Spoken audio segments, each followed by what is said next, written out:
Hey guys, tonight we're heading to a time and place where money didn't jingle, it ached. You're wandering along the eastern coast of ancient Madagascar, where the markets are moonlit, the air smells like clove and seawater, and yes, someone might offer you a bag of turmeric in exchange for your molar. That's not hyperbole. In this little village, under the rustling palms and the occasional croaking gecko, your smile is literally your wallet. You've just stepped off a narrow canoe carved from a sacred fig tree, your legs wobbly from paddling across shallow mangrove waters, and you immediately notice something odd. Everyone is smiling with a few teeth missing, but nobody seems upset about it. In fact, those gaps are fashion statements and bargaining tools. As you pass rows of stalls strung with woven mats and heaped with root vegetables, the merchants aren't counting coins. They're eyeing mouths. So, before you get comfortable, take a moment to like the video and subscribe, but only if you genuinely enjoy what I do here. Also, drop a comment with your location and local time. It's always fun to see where people are drifting off from around the world. Now, dim the lights, maybe turn on a fan for that soft background hum, and let's ease into tonight's journey together. You trudge past a stall where a woman is grinding turmeric root with an obsidian pestle, turning it into bright golden powder. She eyes your smile like an appraiser at an antique fair. "Upper right lateral incisor," she says, pointing at your mouth, "good for a bag of salt and a cup of pickled mango." You almost laugh, until you realize she's serious. You're in a culture where body parts, particularly the ones that fall out anyway, are part of an intricate barter economy. And it's not some violent tooth-snatching operation. This is consensual, organized, and dare we say, festive. Historians still argue whether these tooth-for-spice exchanges were regular, rare, or ritual. Some say it was limited to famine periods. Others argue it was a long-standing practice with deeply rooted symbolism, literally rooted, like turmeric. The villagers here don't have minted coins, and even beads, common currency in parts of ancient Africa, aren't always abundant. So they lean on two things they do have: turmeric and teeth. One stains your fingers, the other sometimes just falls out when you're 40. Why waste either? You pass by a young girl sitting on a mat made from raffia palm, proudly holding up what appears to be her own freshly extracted premolar. It's tucked neatly in a banana leaf pouch, destined for her grandmother's spice rack. She grins a lopsided grin at you, and someone whispers that it's her first trade.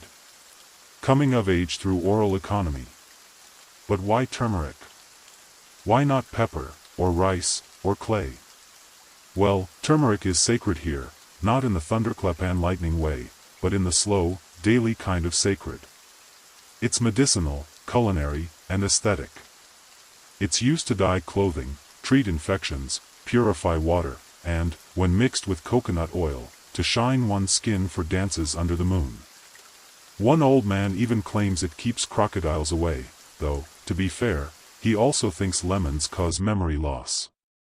The exchange of teeth for turmeric may sound like something out of a strange folk tale, but it fits within a broader context of symbolic barter. Across the world, cultures have traded shells, stones, feathers, even dried mushrooms as currency. Teeth, especially human ones, are small, rare, portable, and deeply personal. In some communities, that makes them valuable. In others, creepy. But here in ancient Madagascar, they walk the line between intimate and economic. You watch a man haggle over a string of smoked eels using what appears to be a baby tooth inlaid with copper. The merchant squints at it like a jeweler, weighs it in his palm, and nods approvingly. Deal. The moon rises higher. The market's thin. The tide laps closer to the village. Someone lights a fire with dried lemur dung, which smells worse than you expect, and better than it should. You settle onto a mat under a frangipani tree and gaze up at the stars. One of them, you're told, is named Tooth of the Sky in the local dialect. Every constellation here has at least one body part in its story: fingers, ribs, even nostrils. So here you are, a visitor in a village where your dentist would probably faint, surrounded by traders who know the molar to turmeric exchange rate better than most economists know inflation curves. You might not survive long in this economy with your full smile intact, but for now, you're just observing. Maybe tomorrow, you'll trade something too. But not yet. You wake with the sun, which means you're already behind.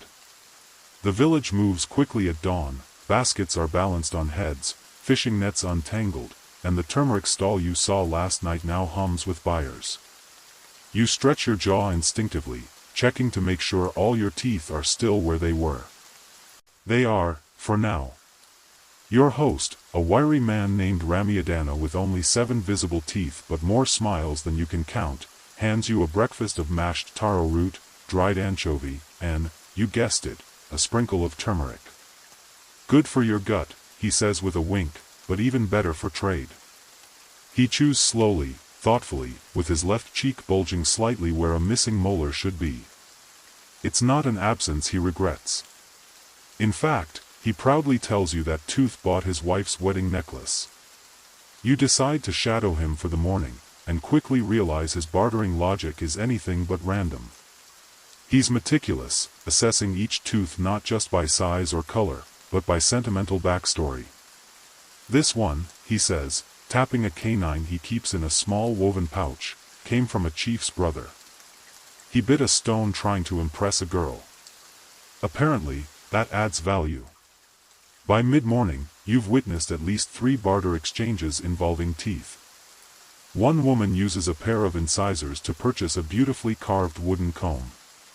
Another offers a molar, capped in silver, for a basket of fermented cassava and a bolt of indigo-dyed cloth.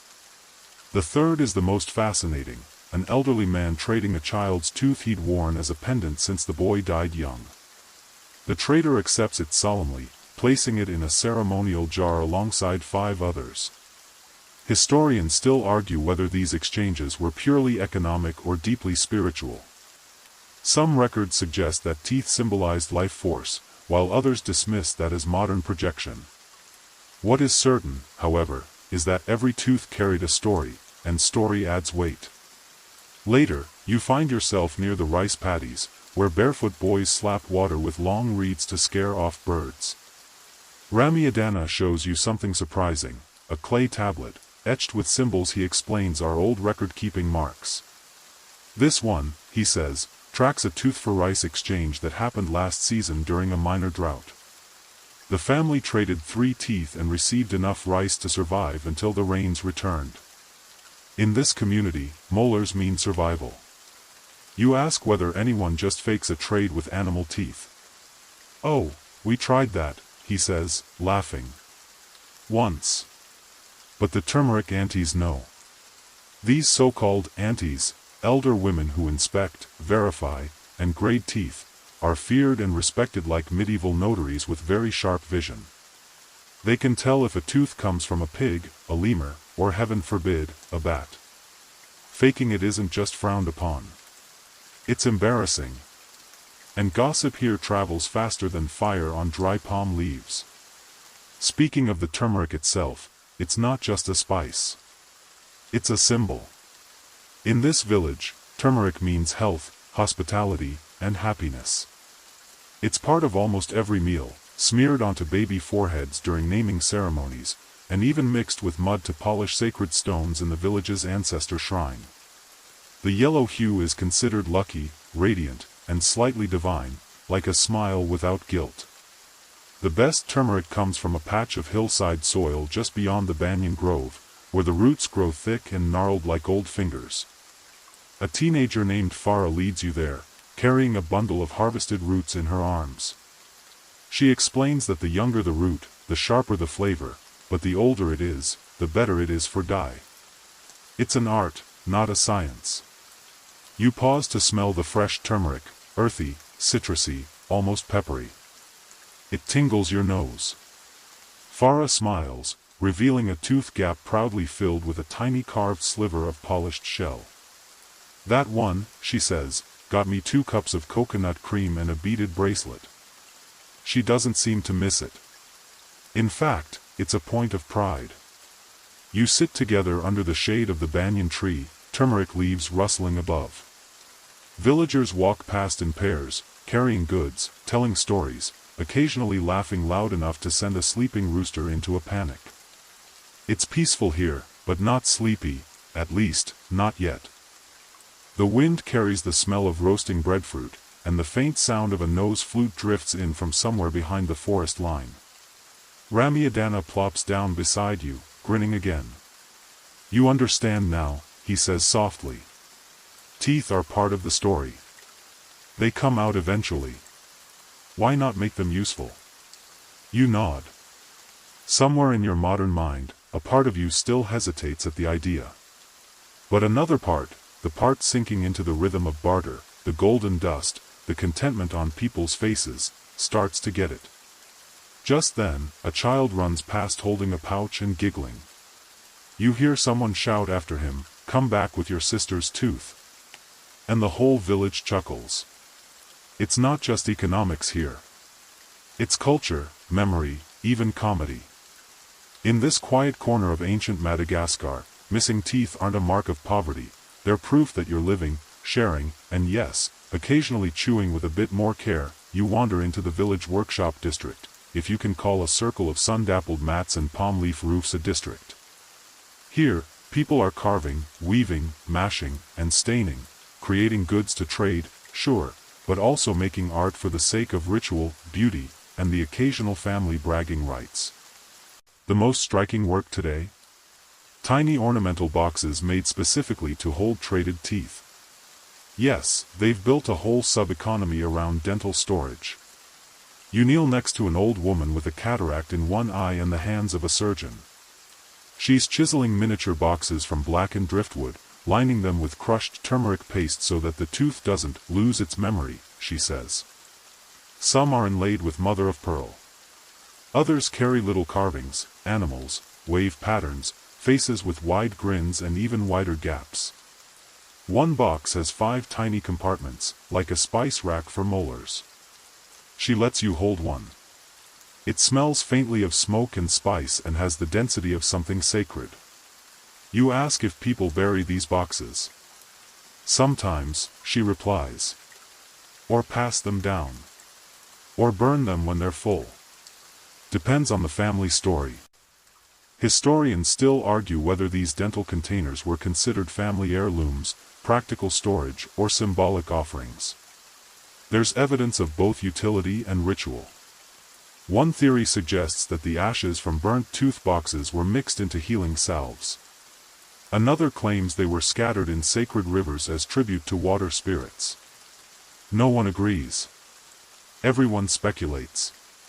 You pass by another artisan folding banana leaves into intricate triangular pouches.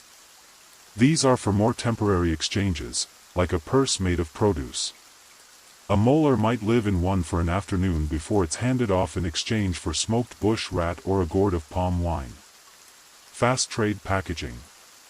Later, Ramiadana takes you to what he calls the Old Traders' Council, though it's really just a shady area beneath a breadfruit tree where elders sit in a loose circle, sipping something fermented from carved-out turtle shells. They're laughing about a deal gone wrong years ago when someone accidentally gave up a gold-capped tooth instead of a plain one and only realized it 3 days later. Too late, one of them cackles, revealing exactly 3 teeth and 1 ivory peg. What strikes you most is the casual joy with which they remember every tooth's journey. One elder recalls a deal where his upper incisor bought him a canoe paddle, which he later used to escape a crocodile. "Best trade I ever made," he says proudly. You notice something else: this community keeps stories like ledgers. The oral economy isn't just about what you give or receive, it's about how you remember it. Every missing tooth is part of a narrative. You start hearing things like, "That's the tooth I traded for the festival drums," or "These two. Gone after my cousin's wedding feast." You begin to wonder if there's a ledger somewhere, a hidden scroll or barkcloth manuscript where these exchanges are recorded. But no, the ledger is the village itself. The people, the smiles, the stories. You don't need writing when your neighbor can recite your dental history better than your dentist. There's even a tooth song. It's short, repetitive, and oddly catchy. Children sing it while hopping on one foot, tossing baobab seeds into a woven circle. The lyrics go something like, tooth for root, root for song/trade it fair, don't trade it wrong. The melody lodges in your brain like a mosquito you don't want to swat. It's during one of these spontaneous musical outbreaks that you notice a young woman etching a design onto her front tooth with a tiny bit of bone. Decorative etching, Ramiadana explains, is rare but considered especially valuable in trade. Only the brave do it, he adds, or the deeply in love. Apparently, one etched heart-shaped symbol bought a man a full month's supply of honey cakes. Love is sweet, but honey is sweeter. As dusk creeps in, the activity slows.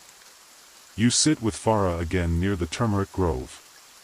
She's holding a small tooth box, this one clearly older, darker, maybe passed down. She opens it gently and shows you a single molar, her father's, she says. He traded others, but kept this one. This one was for remembering. And it hits you, these exchanges aren't just barter. They're memorials. Markers of events. Economies of meaning. The teeth aren't just teeth. They're placeholders for birthdays, weddings, good harvests, losses, laughter. And turmeric? It's not just spice, it's the golden thread binding it all together. You close your eyes, feeling the warm breeze off the coast and the earthy scent of turmeric clinging to your fingers.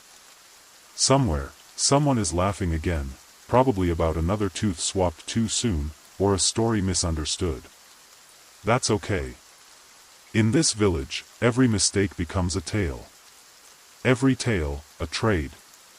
And every trade, a reason to smile, with however many teeth you've got left, morning again. The village wakes slower today, perhaps the moon was full last night and everyone danced more than they meant to. You wouldn't know. You slept like a rock in your woven mat hut, serenaded by frogs, distant drums, and the faint scent of roasted banana. Ramiadana finds you sitting near the community fire pit, where a few embers still glow orange in the gray ash. He hands you a cup of hot tamarind water, tart and smoky, and nods toward the center of the village where a curious procession is beginning to form. Today is a balance day, he explains, a ritual where villagers take inventory not just of food and cloth, but of traded teeth, turmeric yields, and interpersonal debts. It's part ceremony, part social spreadsheet, part elaborate excuse to gossip in public. At the heart of the square, there's a long bench carved with spirals, what they call the bench of bright barter. You sit nearby, shoes off, toes in the sand, and watch as one by one, villagers approach the bench with objects of personal trade. And teeth, of course, teeth. One young man places 3 small bicuspids in a turtle shell bowl and says, "These were for my brother's harvest last year." A woman follows, laying down 2 molars strung together with braided grass. "These were meant for my cousin's wedding wine, but the crocodiles came early, so." A short, round elder, barefoot, half-blind, and possibly ageless, shuffles up next. She presents a child's incisor that's been dyed a deep blue using fermented indigo and whispers, "This one belonged to the village fool who once tried to marry a stump." Everyone chuckles politely. Not because they remember him, but because the story's just that famous. Historians still argue about the authenticity of these kinds of storytelling trades. Were teeth really used to document events? Or did the narrative form around the item later? There's little written record, only oral tradition and the occasional scratched bone tablet found in nearby caves. What's not up for debate is the turmeric ritual that follows. A wide bowl is placed in the center, filled with fresh turmeric root, grated and mashed until it's more paste than powder. Every participant smears a thumb with it, presses it onto the carved bench, and whispers a small phrase, something between a prayer and a trade ledger. "For the nets I borrowed. For the laughter last rain season. For the molar I never got back." You're invited to participate. You hesitate, unsure what to trade or confess. Ramiadana grins and dips your thumb for you. You press it onto the wood and murmur, "For the story I'm still writing." He nods. That's worth more than a tooth. There's music after, gentle, repetitive, calming. A two-stringed instrument hums in the background while elders sing in alternating voices. The lyrics speak of turmeric grown in shadow, of children who swap teeth like marbles, and of the gods who smile only at yellow things. You don't understand all the words, but you don't need to. The rhythm is enough. Near the edge of the square, two old men are comparing bite marks in dried clay discs. One claims his nephew left a perfect molar imprint during a mango theft. It was later used to prove his guilt. "See," he says, holding up the clay. "Tooth justice." Apparently, this was a real thing. In times of dispute, particularly over stolen goods, villagers sometimes used bite patterns as crude forensics. Bite into a coconut shell, compare it to the mark left behind, and let the aunties decide. It's not science as you know it, but it's something. And as Ramiadana says, a guilty mouth always leaves a loud tooth. You follow him toward a row of raised platforms draped in patterned cloth. Here, artisans trade more intricate wares, spice bundles, carved amulets, even folded fish traps made from reeds. The barter system is alive and well, but the currency remains the same: stories, favors, and teeth. One man is attempting to trade a single premolar for a goatskin drum. The artisan squints at it, sniffs it, yes, sniffs it, and shakes his head. "No soul in that one," he says. "Find me a canine that's seen a cyclone." He's half joking. Probably. By midday, the sun is high and unforgiving, but the turmeric keeps everyone glowing, on cheeks, on fingers, sometimes accidentally on noses. It's a village painted in warmth. Farah returns, offering you a woven pouch of dried turmeric chips, crunchy and slightly bitter. "Better than chewing gum," she says, popping one into her mouth. She smiles, revealing that decorative shell in her gap again. It's even shinier today. Someone must have polished it for her. You take a chip, crunch it. It tastes like history, spicy, hard-won, and oddly comforting. The balanced day ends not with ceremony, but with shared breadfruit and laughter. There's no official announcement, no clapping or bell. People just start drifting back to their homes or hammocks, full from food and story. The bench of barter remains, golden with turmeric thumbprints, waiting for the next moment of meaning. As night settles again, you realize something simple: this is an economy, yes, but one built on generosity, memory, and an absolute lack of interest in decimal points. Here, trade is personal. Teeth are narrative. Turmeric is glue. And everything, is shared. The next morning begins with laughter. Not a loud, chaotic kind, but the sort of soft, knowing chuckle that passes between neighbors who've seen each other's worst sunburns and silliest trade attempts. You step out of the hut to find a group of children dragging a woven basket across the sand, squealing as it topples and reveals a tiny wild boar, snacking furiously on a turmeric root. Farah watches from the shade, shaking her head. He traded his last baby tooth for that piglet. Don't ask me how. She tosses you a slice of dried mango. Good luck keeping up. You do your best to follow. This morning, Ramiadana promises something special. He leads you away from the heart of the village, past the rows of banana trees, through a thick corridor of baobabs. The path smells of sap, bark, old smoke, and something musky, like overripe memory. You arrive at a clearing marked by 5 tall stones. Each has a single indentation in its center, deep enough to cradle a fist or a small relic. This is the Tsangambedo, the memory shrine. Villagers come here when they don't want to trade. Not yet. They leave behind a tooth or a turmeric root not for barter, but for reflection. A sort of spiritual layaway. Some objects stay for weeks, others for generations. No one touches what isn't theirs. Not because of rules, but because of respect.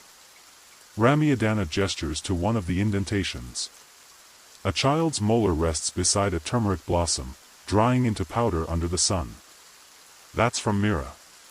She said she was angry when she gave it, but now she's not. She'll come back for it. There's a pause, long, reverent.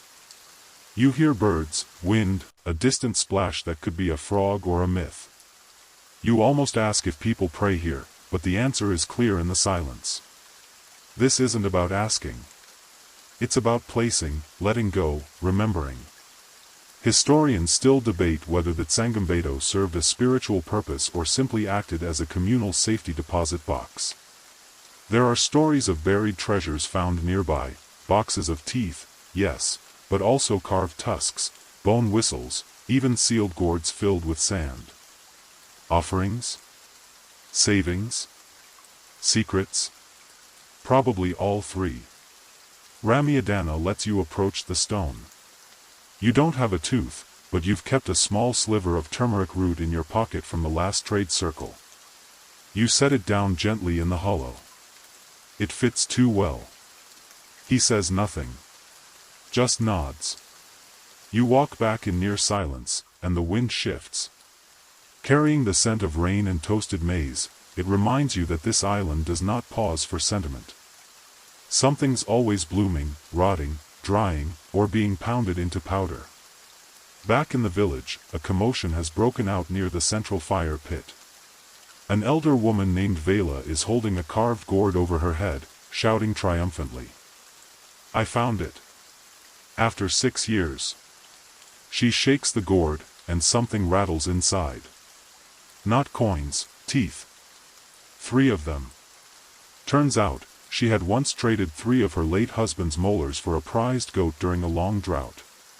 But she'd always regretted the deal, until today, when the new owner, now a great-grandfather himself, offered them back in exchange for a story only she could tell.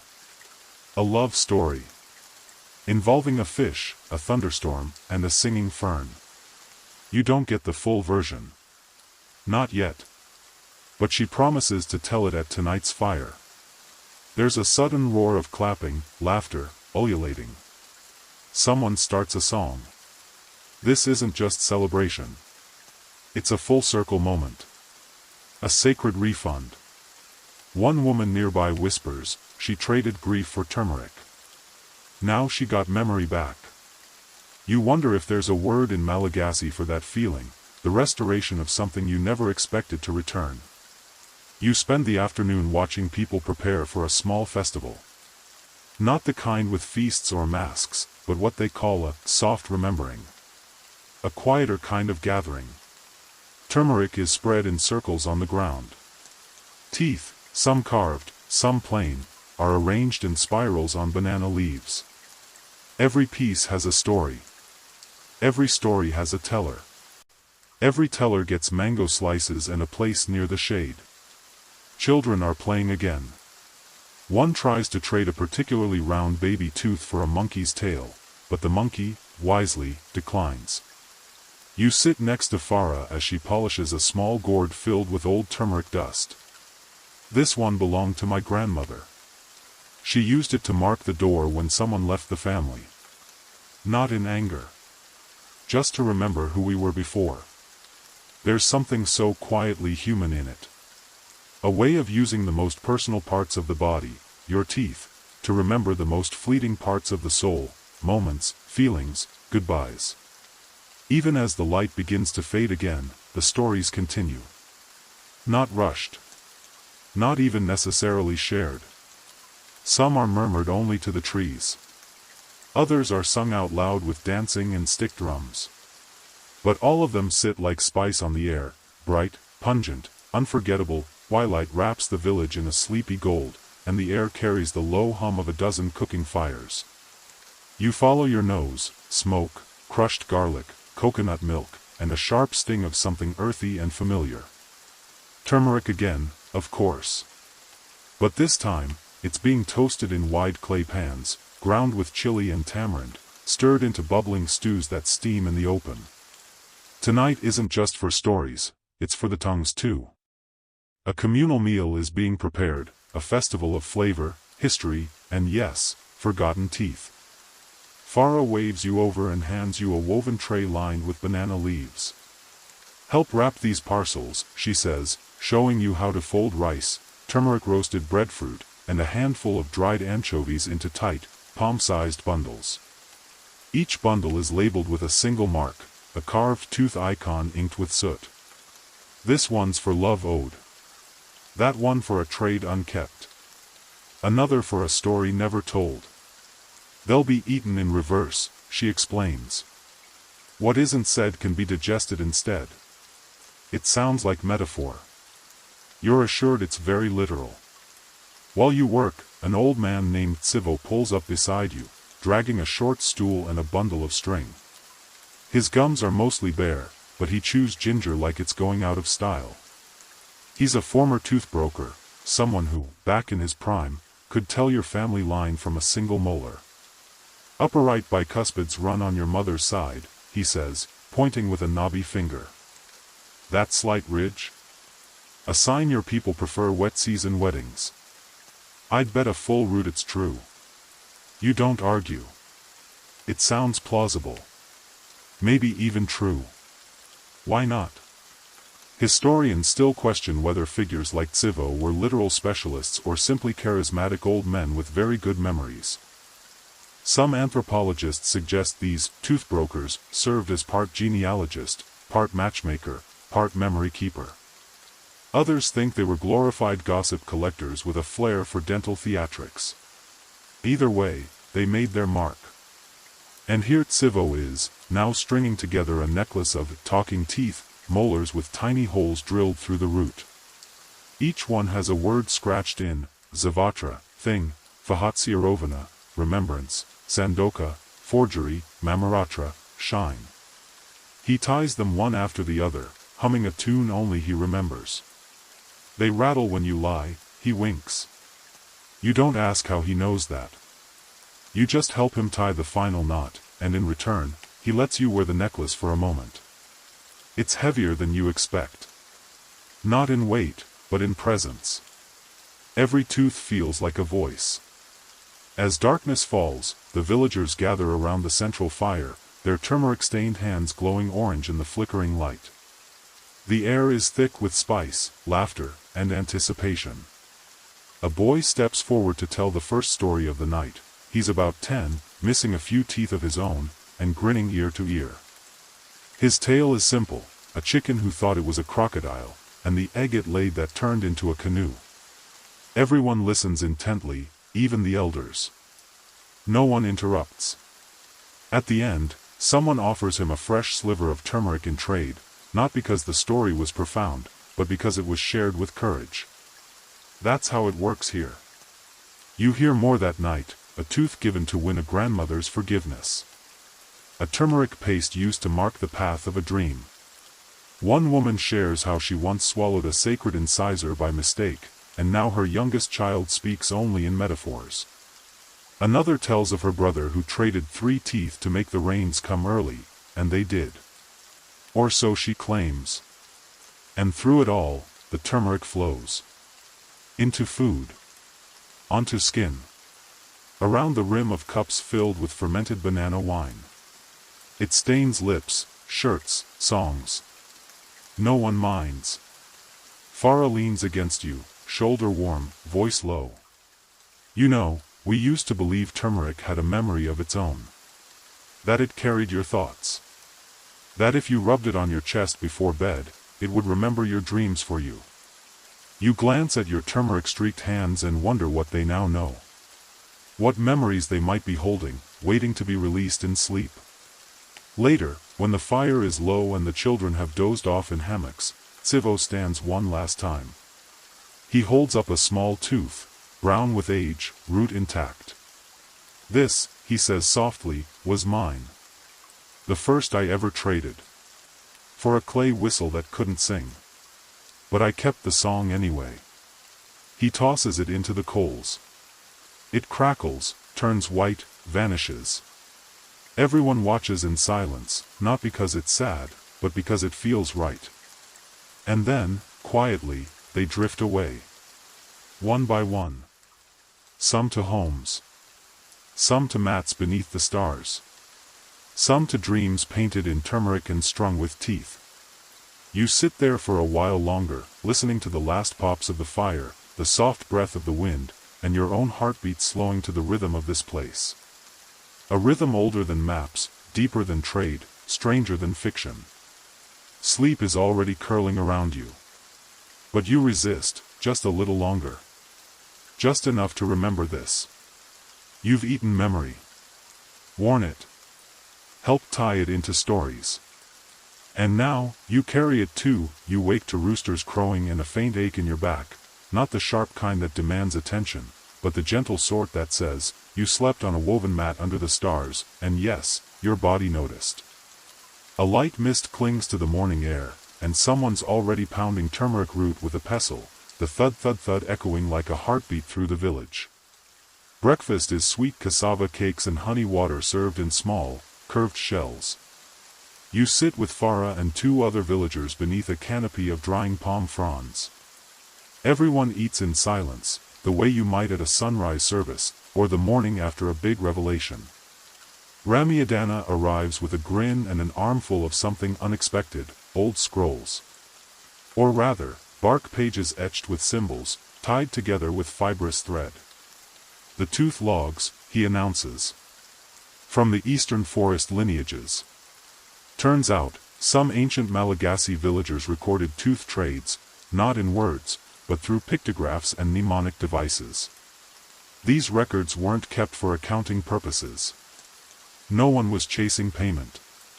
Instead, they were more like memory triggers. A drawing of a woman with a flower in her mouth might mean she once traded a molar for marriage advice. A fish leaping over a moon meant a tooth given for protection during sea voyages. You flip carefully through the pages. Some symbols repeat. Others have faded into bark like whispers. One shows a figure holding both a tooth and a turmeric root in balance, as if weighing truth and story. Ramiadana points at it and says, that's from the Sakalava Coast people. They believed teeth held not only memory, but gravity. Emotional weight. This sparks a debate among the group. Did they mean literal heaviness? Emotional burden? Or maybe, as one elder jokes, they just didn't like carrying change. Historians still puzzle over these scrolls. Some interpret them as proto-writing systems. Others see them as mnemonic props used by oral historians, the Patantra, who memorized dozens of family lines and recited them at weddings or funerals. Still others claim they were simply art, a visual meditation on grief, trade, and turmeric. Whatever the truth, these scrolls were never meant to leave the island. So you feel honored, even mildly intrusive, flipping through someone's archived heartbreaks and half-promises. One drawing makes you pause, a single eye above a root, maybe a warning, maybe a prayer. You close the scroll gently, with both hands. After breakfast, you're invited to visit the Zafimimi, the local herbalist witch grandmother figure, whose home is surrounded by turmeric shrubs and carved wooden figures that look like teeth with eyebrows. She's called Nene. Nene is impossibly old, impossibly small, and suspiciously agile for someone who claims to be older than all the rivers.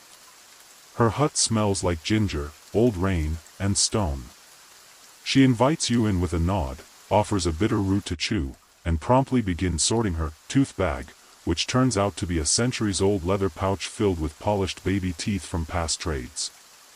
These ones, she says, pointing to a row of teeth with notches carved in them, are dream-debt teeth.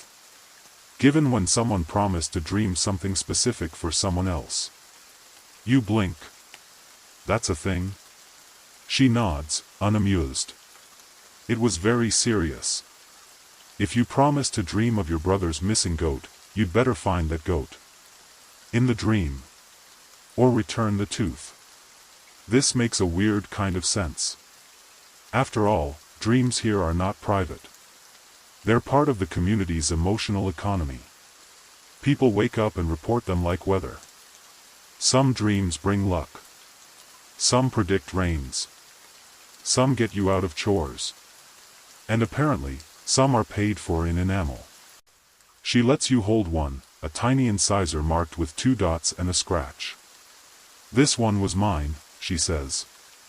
"I dreamt a whole village sinking into the sea. Never happened. But they forgave me. I gave the tooth anyway." You place it back in the pouch with a reverence that feels deeper than logic. It's just a tooth. But it isn't. Nene gives you a turmeric salve for your sore shoulder, and it works instantly. Or maybe you believe it does, which is the same thing here. She also gives you a slip of folded bark with a symbol on it.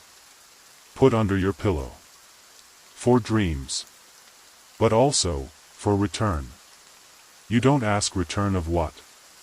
Outside, the village is quieter today. A kind of collective hangover from storytelling and turmeric. People move slowly. Children sketch tooth shapes in the sand. Elders sip fermented banana tonic and argue, good-naturedly, about the best decade for tooth trading. The consensus seems to be the 1830s, before people got picky. Farah joins you for a walk down to the river, where families are soaking cassava and gossiping. She tells you that, once, her great-aunt traded a single molar for the rights to sing a funeral song usually reserved for men. She sang it so well, Farah says, they let her keep the tooth and the roll. Power, it seems, is sometimes purchased in enamel. As you step into the river's edge, the muddy water cools your feet and tickles your ankles with silt. You spot something glinting beneath the surface, a small, smooth object. You pull it out. A tooth. Worn, river-softened, old. Someone's forgotten trade. You hold it up to the light, and for a moment, it feels heavier than it should. Not with weight, but with something unspoken. You tuck it into your pouch. Not to keep. Just, to remember. The next morning, a bell sounds, not loud, not urgent, but consistent. A wooden clapper against an old bronze bowl, rung from the edge of the communal platform. It's calling everyone to the Mpikambana, a gathering of memory, a council not of power, but of shared story. You arrive barefoot, turmeric still under your nails, the river tooth tucked quietly into a pouch around your neck. Around you, villagers settle into concentric circles, oldest in the center, youngest on the edges. No one speaks until the bell stops. Then, Ramiadana rises. He holds a small woven mat and unfurls it with theatrical slowness. On it, 6 teeth, polished and etched, arranged in a spiral. These aren't just any teeth. They're fanakina, communal markers of decision. Traded not by individuals, but by entire clans when agreements were made, shared land, joint marriages, peace after conflict, the promise of a boat returned. Ramiadana points to the top incisor. This, he says, was given when our people agreed never to fish from the sacred western inlet on full moons. It was returned to us when the fish began swimming back. You blink. Returned? He nods. That's part of the custom. If a deal is broken, the tooth is returned to its original group, like breaking a contract, but with more roots and a bit more ceremony. One time, he says, a group tried to fake a return with a goat tooth. That didn't end well. Not violent, but oh, the gossip. Historians still argue whether these agreements had legal power in the way we think of law. Some claim they were more symbolic, others insist entire community customs, agriculture cycles, trade alliances, even lullaby rights, were bound by tooth trade. What's agreed upon through enamel, they say, can only be undone with enamel. As the council continues, you notice a girl around 10 years old approach the center. She's carrying something in a leaf wrap. Ramiadana gestures her forward, and she opens it to reveal a single loose tooth, fresh, with a tiny trickle of blood. A recent loss. She offers it in silence. Someone near you whispers, a first trade. A murmur of approval ripples through the circle. This is important. Her first baby tooth, offered not for a toy or treat, but for entry into memory. For a seat at the storytelling table. Farah explains quietly, the girl will now be asked to remember a story, not tell it yet, but remember it. She'll be called in 10 years to repeat it. If she forgets, the tooth is returned. And if she remembers?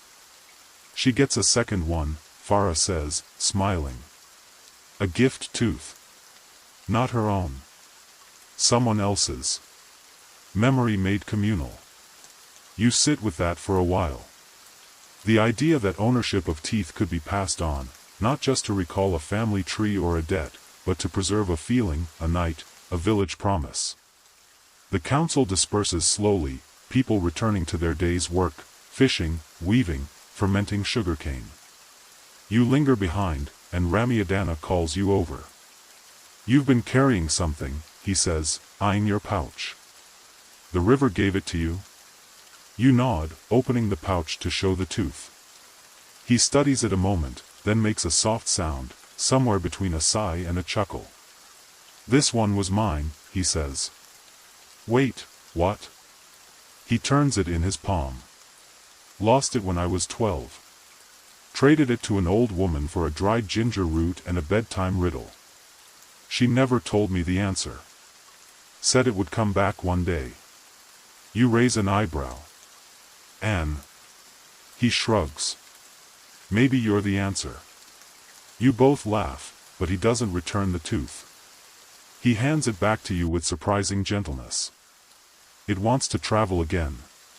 Later that afternoon, you sit with Nene again as she grinds turmeric for a batch of skin salve.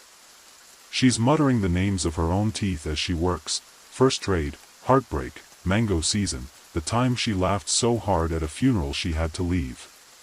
You ask her if she's ever regretted a trade. She pauses, wipes her hands, and reaches into the coals to retrieve a flat stone. On it, the faint imprint of a tooth, burned there long ago. I once traded a tooth for silence, she says. To keep a secret someone begged me to forget. I held my end. Never spoke of it. But I still dream it. You want to ask more, but she's already turning away, humming. Evening comes, and with it, soft rain. The kind that patters like whispered stories on the thatched roofs. Farah finds you again, her hair wrapped in a scarf dyed yellow with turmeric water.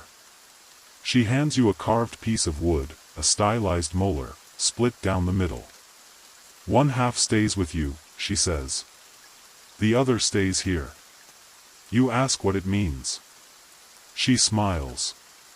That we remember you. And you remember us. Even if you don't remember why. You hold the wooden tooth in your palm. It's warm from her hands, its edges smoothed by care. You feel like you've been given something weighty, though it weighs almost nothing.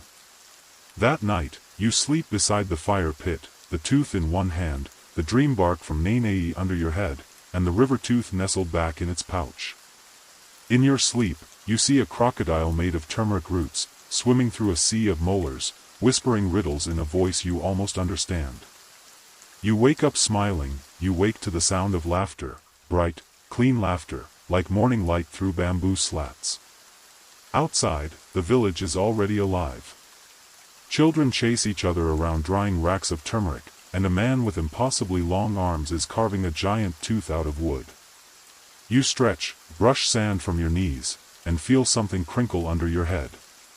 The dream bark. You unfold it. The symbol is smudged now, a blur of curves and angles that seems to pulse faintly in the morning light. You still can't read it, but somehow you feel like it's already worked its magic. You slept deeply. You dreamed of a spicy rain and a voice calling your name, not your real name, but one that felt just as true. Today is market day. Farah waves you over, handing you a bundle of cloth dyed in the turmeric soak. You'll need this, she says. No one goes to market without at least one ridiculous accessory. You drape it over your shoulder like a sash. It smells like sun-warmed ginger and yesterday's stories.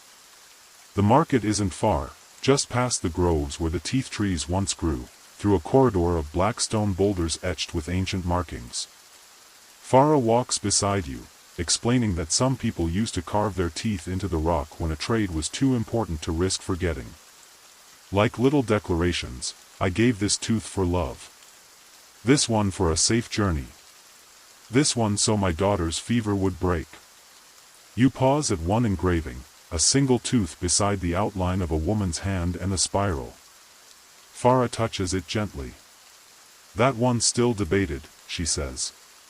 Some say it was a trade for memory itself. Some say it was a trade to forget. Historians still argue what these spiral glyphs mean. Are they signatures? Family marks? Vows? No one knows for sure. The carvings are worn smooth by wind and fingers, but the stories remain, nestled in the grooves like breath held just beneath the surface. You arrive at the market, and it's nothing like what you expected. It's not bustling or loud. It's gentle. People speak in quiet tones. No one shouts prices. There's no bargaining. A boy offers you 3 salted jackfruit slices and won't take anything in return. An old man invites you to taste a ginger honey cube wrapped in banana leaf and insists you take a second for the dream you haven't had yet. This is a market of memory. Some people offer objects, but others offer stories. A woman with long silver hair tells you the tale of how she once bartered a wisdom tooth for a night beneath the full moon on a mountain no longer on any map. She says she still dreams of it, wakes up with frost in her eyelashes. You pass a booth where teeth are displayed, not real ones, but wooden replicas, each with an attached tag telling what it was once traded for. This tooth bought a lullaby in 1762. This one paid for a name change. This one helped me forget my cousin's jokes. You laugh. You pause at a booth filled with little pouches, each stitched with a single word. The vendor, a woman with gold-dusted fingertips, gestures for you to pick one. You choose at random. It says, "Promise." She opens it carefully and inside is, not a tooth, but a tiny carved sun. This, she says, was given by someone who promised never to lie again. Whether they kept the promise, we'll never know. You return the pouch, but she insists you keep it. It's your story now. You wander through the rest of the market with this strange little artifact in your pocket. There's something almost sacred about it, like being trusted with someone else's forgotten vow. At the edge of the market, you spot a figure sitting beneath a turmeric-dyed canopy. It's Nene. Somehow, she's already here, already sipping ginger tea and weaving tooth-shaped charms from dried roots. She calls you over. You've seen enough now, she says. Time for the test. You freeze. Test. She smiles. Not a real one. Just a remembering. Tell me a trade. Any trade. Make it up or make it true. Doesn't matter. Just remember it well. You close your eyes and speak. You describe the river tooth. The feeling of cool silt. The tooth like a secret in your hand. You describe how it returned to Ramiadana and how he gave it back anyway. You describe the carved molar Farah gave you, the feeling of half-belonging, of being both guest and archive. When you finish, Nene nods. That will do, she says. You've earned the second half. She hands you the other half of the carved wooden tooth. It clicks into the one you carry like a soft puzzle. Together, they form a whole. You've joined the story now, she whispers. You're a tooth holder. We remember with you. As the market begins to pack up, you linger beneath the turmeric canopy, watching shadows stretch like long memories across the path home. You feel heavier, but not burdened. Anchored, maybe. As if you carry something now. Not knowledge. Not treasure. Something older. Something with roots. That night, back in the village, the council meets again, this time around a fire shaped like a spiral. Everyone takes turns placing an object in the flames. A shell. A bead. A dried root. When your turn comes, you hesitate. Then you place the little pouch marked "Promise" into the flames. It burns with a clean yellow light, and everyone nods. You've traded something now. You've become part of the barter. You wake before dawn this time, not because of noise or light, but because of quiet. The kind of quiet that holds you like a warm blanket. Outside, the world hasn't fully returned from sleep yet. The trees barely rustle, the chickens mumble to themselves in their dreams, and the turmeric-scented wind creeps soft as thread across your skin. You sit up slowly and see Farah already waiting outside the hut. She's brought a lamp, carved from an old gourd, painted with winding lines that glow when lit.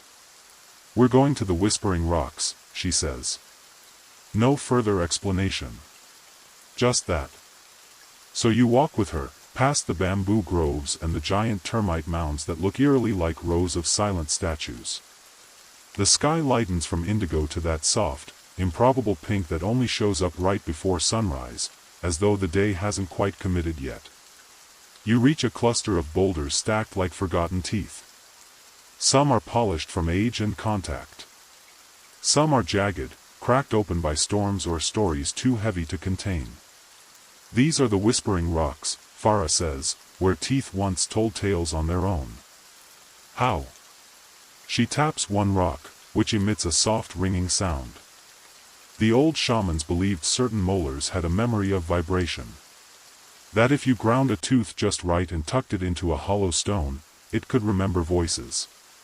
You blink. "It's probably not true," she shrugs. "But it's beautiful, no?" One rock bears a shallow groove. Farah places her forehead against it, closes her eyes, and listens. Then she laughs. "What did it say?" you ask. "Something about a chicken stealing a wedding gift." You take your turn. The stone feels cool against your skin, and while you don't exactly hear a voice, you feel something, a kind of slow hum, like a deep bass note plucked from memory. It's oddly calming. Historians still argue whether this was just ceremonial, Farah says as she helps you up. Some claim it was part of justice rituals. Others think it was used for lullabies, whispered into stone by mothers too tired to sing. You sit beside her on a flat slab, watching the sky shift colors. She tells you a story passed down through her family, about a girl who once traded all her baby teeth not for goods, but for names. 10 names. One for each tooth. Each name represented a version of her she hoped to become. One name was for bravery. One was for mercy. One was for a better laugh. Did it work? Farah shrugs. Depends who you ask. But she remembered every name, even when she was old. They buried her with all 10 carved into wood beside her. You lean back, the stone cool and oddly comfortable beneath your spine. Above, the sun peeks over the horizon like someone unsure if they're late. You've felt sunrises before, but this one seems ceremonial. Like it knows you've passed a quiet test. On the way back, Farah stops and kneels beside a shallow stream. From a pouch, she removes something pale and smooth and lets it drop into the water. "A wisdom tooth," she says. You ask if it was hers. "No. A friend's. He asked me to return it to the place where he first learned to lie." You don't ask more. Some stories aren't yours to unwrap. When you return to the village, Rami Adana is preparing a stew. Something with ginger and river eel and a hint of fermented tamarind. He asks if the rocks whispered anything useful. You tell him about the chicken and the wedding gift. He snorts. "My grandmother swore it was true. Said the chicken wore the bride's veil for days." You sit beside him, slicing wild onions. He tells you more about the community's old teeth registry. Yes, they actually kept track. There were scrolls and symbols and tooth mark sketches, some so detailed you could tell whose jawline it belonged to. Like fingerprints, but with more chewing involved, he jokes. There's even a legend of a missing tooth registry, a ledger of forbidden trades, stored in a hollow tree that only appeared during thunderstorms. Probably nonsense, he says. But sometimes, I listen for it when it rains. By midday, a ceremony begins, small and casual. Children who've recently lost teeth gather near the banyan tree. They come forward one at a time, offering their teeth in exchange for something small, a turmeric seedling, a bracelet woven from elder hair, a painted shell with a secret tucked inside. One boy hands over a slightly chipped molar and receives a riddle carved into bone. He has 5 years to answer it. If he succeeds, he'll get another tooth, this one carved with a tiny sun and moon. You ask Ramiadana why they don't just keep their own teeth. We used to bury them, he says. Then someone asked, what if teeth wanted to go somewhere else? The idea makes you smile. Teeth as travelers. Wanderers of the oral and spiritual world. As the sun arcs overhead and children show off their trades, you notice Nenei sitting apart, weaving something again. This time, it's a small pouch shaped like a molar, stitched with turmeric-dyed thread. She beckons you. Time for your first offering, she says. You ask what you're supposed to trade. Nothing material, she replies. Offer a story. A small one. Something you've never said aloud. You think. Then quietly, you whisper into the pouch. Something small but real. A memory from years ago, your first secret kept just for someone else. She nods as though she heard it herself, then ties the pouch shut and tucks it into the folds of her skirt. It's part of us now, she says. We'll carry it. You can rest. And as the wind picks up and the turmeric leaves flutter like sleeping wings, you believe her. You don't remember falling asleep, but you wake to the rhythmic hush of something being sifted. Outside, dusk is beginning to fold in on itself, soft lilac light stretching across the roofs of the village, and a gentle wind swirling the smell of warm millet and dried ginger. Farah is squatting near a basket filled with fine, golden powder. She's sifting turmeric. Again. Always turmeric. Why do we never run out of this stuff, you ask groggily. She grins. Because it grows from stories. You blink at her. Like, literally? No. But wouldn't that be fun, she replies. Then she leans in and lowers her voice. Some say the soil remembers the trades. That's why the turmeric here has more bite. More memory. You sit beside her, reaching into the powder. It's soft, velvety.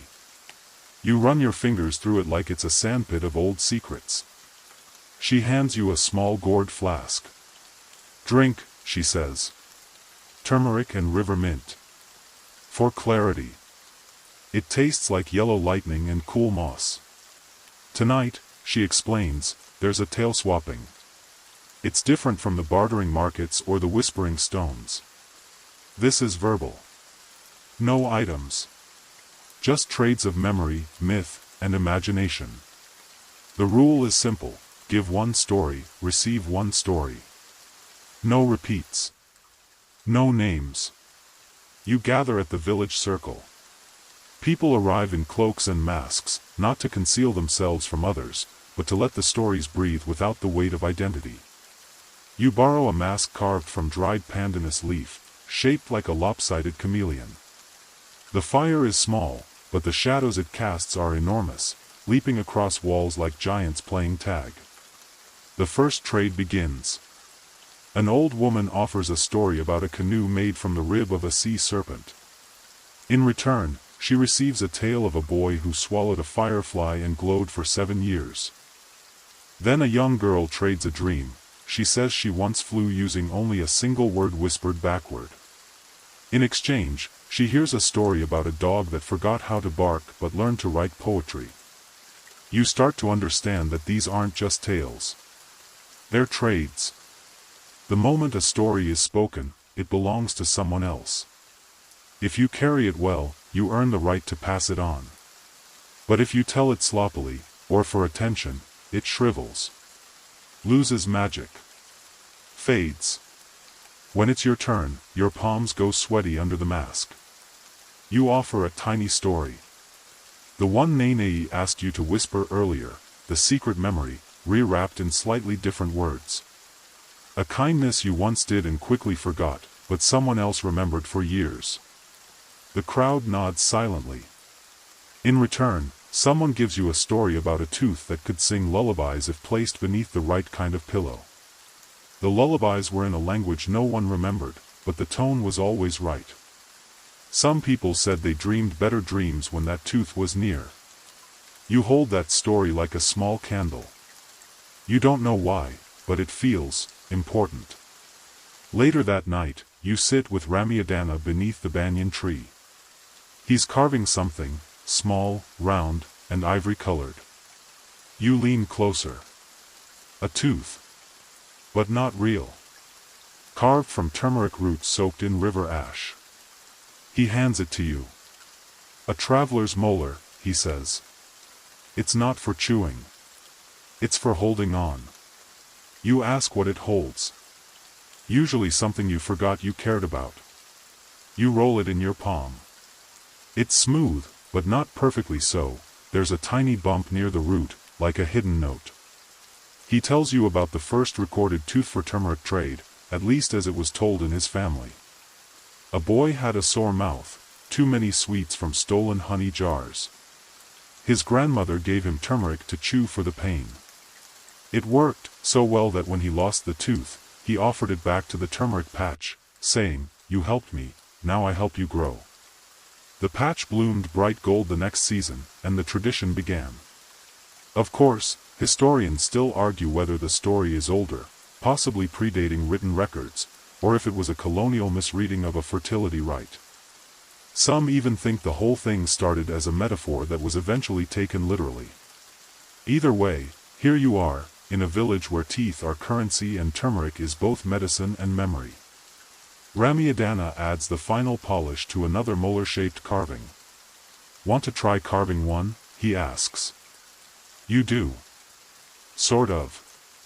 It's harder than it looks. The root cracks when you press too hard. Farah brings you another piece and shows you a trick. Rotate it with the knife, not against it. Let the root decide the shape. Your second try is better. Still not pretty, but it doesn't break. They tell you to bury it near your sleeping spot. That way, it finds its dream faster. And so, you do. That night, as you lie beneath your mosquito net, the carved root molar buried just beneath your mat, you hear something. Not words. Not a song. Just comfort. A soft rhythm. Like the breath of a story that hasn't been told yet, but is patiently waiting for you to remember it. You wake to the sound of grinding, slow, rhythmic, purposeful. Outside, in the clearing by the turmeric grove, the village elders are hunched over a long stone table, each with their own pestle, each with their own rhythm. A low thud, a scrape, then a hush, like breathing made tactile. It's not turmeric they're grinding this morning. It's teeth. Well, tooth dust, to be precise. Old fragments that have been traded in over the years. Some cracked, some brittle, some barely more than enamel flakes tucked inside tiny bundles of silk and cloth. Every piece accounted for, every one labeled with symbols that are read more by feel than sight. You stand beside Ramiadana, who nods solemnly. It's tooth-binding day, he whispers, like that explains everything. Turns out, once a year, the village grinds down selected teeth from the previous generation and mixes them with turmeric powder to form a paste. This paste is used for inscriptions, tiny calligraphy painted onto ritual drums, bamboo slips, or even the undersides of canoe paddles. Why? So the past stays in motion, Farah offers as she joins you. We're not big on static history. You watch as an elder dips a carved feather into the golden paste and begins to write on a leaf. The characters look like dancing hooks, looping spirals, and jagged zigzags, an alphabet older than ink. Some say it was learned from the patterns of flying bats. Others say it was whispered into ears during dreams after a heavy turmeric stew. You ask if the teeth hold memories. They hold tastes, she replies. Of laughter, mostly. Or of things left unsaid. You sit down to help, expecting to be handed some leaves or slips, but instead, you're given a wooden mask. We're updating the ancestral faces, says a smiling elder. Carve what you've seen. Not what you think they looked like. What you felt. Okay. No pressure. You take a small knife and begin tracing the outline of a cheekbone, but halfway through you realize it doesn't feel quite right. You start again. This time the features are softer, more worn. You carve in the slight curve of a smile that looks like it's holding back a joke. That feels closer. All the while, the rhythmic grind of the mortars continues in the background, like a giant animal sleeping beneath the earth. Ramiadana sits nearby, mending a drum skin. He tells you about a story his father used to tell, a myth about a man who refused to trade his teeth. He clung to them all his life, convinced they held his power. But when he finally died, none of his stories passed on.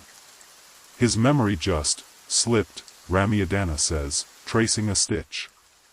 Like turmeric in the rain. Historians still argue whether the toothpaste ritual is purely symbolic or if it held genuine linguistic function. Some claim the mixture enhances retention when used in teaching, others say the ritual was invented later, once real ink became scarce. Either way, you're holding a carved mask now painted with gold-toothed swirls. It feels strangely familiar. That evening, the village gathers for the procession. Children lead, carrying baskets of flowers and empty gourds. Adults follow, humming an old melody that no one really knows the words to, just vowel sounds stretched like honey across the air.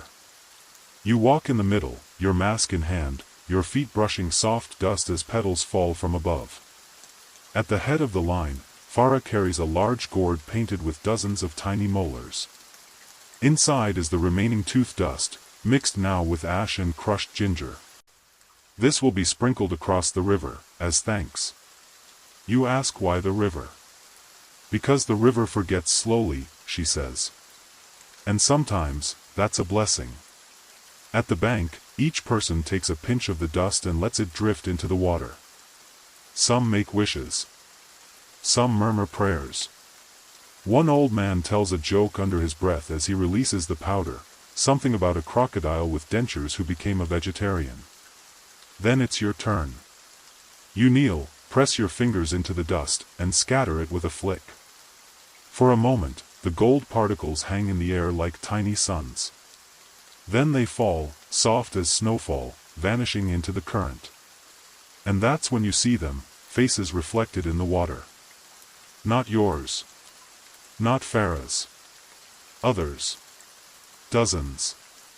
Generations worth of expressions swirling across the surface, just for a heartbeat.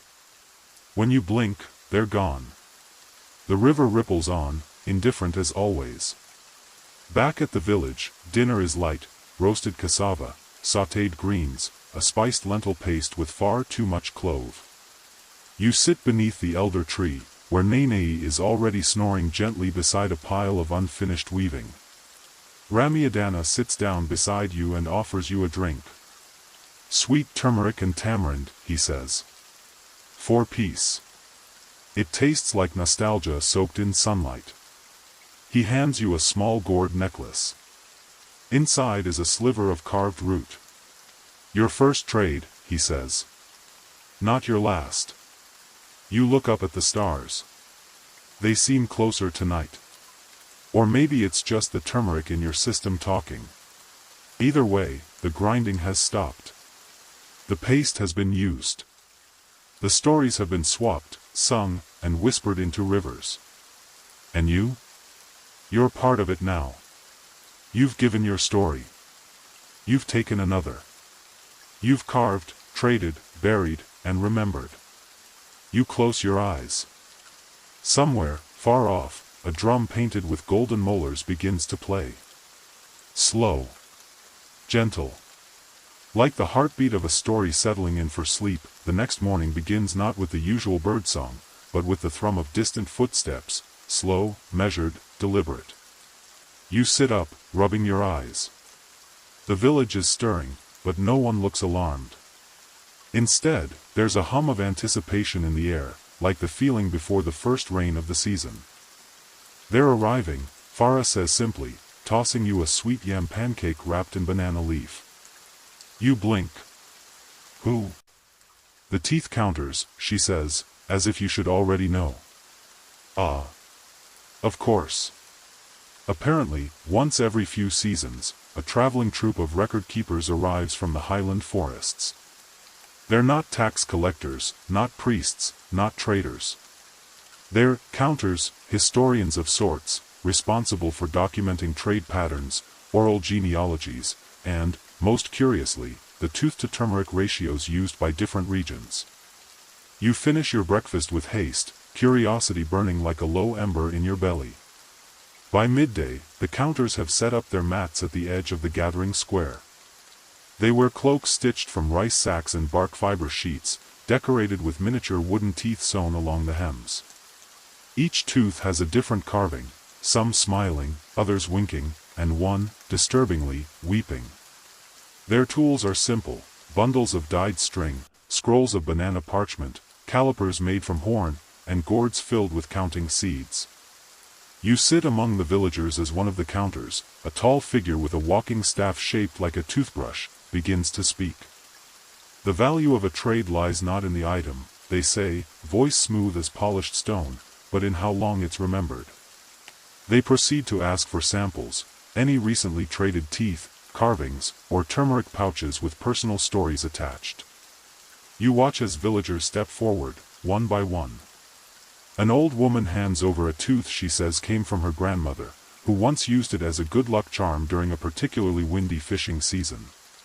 A young man offers a pouch of turmeric harvested during a solar eclipse, claiming it made his uncle dream of three-headed goats for a week. The counters document everything. They nod, ask questions, and gently lift the items with reverence. Then, it's your turn. Farah nudges you. Go on. Show them your trade. You approach the mats with your gourd necklace in hand. The counter nearest you holds out a soft pad of woven raffia.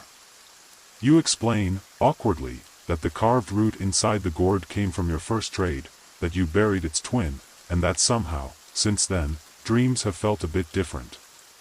Less frantic. Slower, even. The counters murmur approval. One of them hands you a tiny scale and invites you to measure the carved root against a flake of dried turmeric. They don't explain why. You do as asked. The scale tips evenly. A balanced trade, the counter declares. Not common for first-timers. You beam a little. Okay, maybe you're getting the hang of this. Ramiadana tells you later that some believe the counters are older than the village itself, that they descend from a time when trades were not just with people, but with spirits, ancestors, and even dreams. Their job, he says, is to make sure no memory outweighs another. Otherwise, the stories start to lean, and whole families forget what they stood for. You look over at the counters again, now busy tying strings and writing notes on bark slips. One is even gently sniffing a turmeric pouch and humming softly. Historians still debate whether these traveling counters were a real fixture in ancient Malagasy society or a later invention, perhaps tied to colonial record-keeping influences.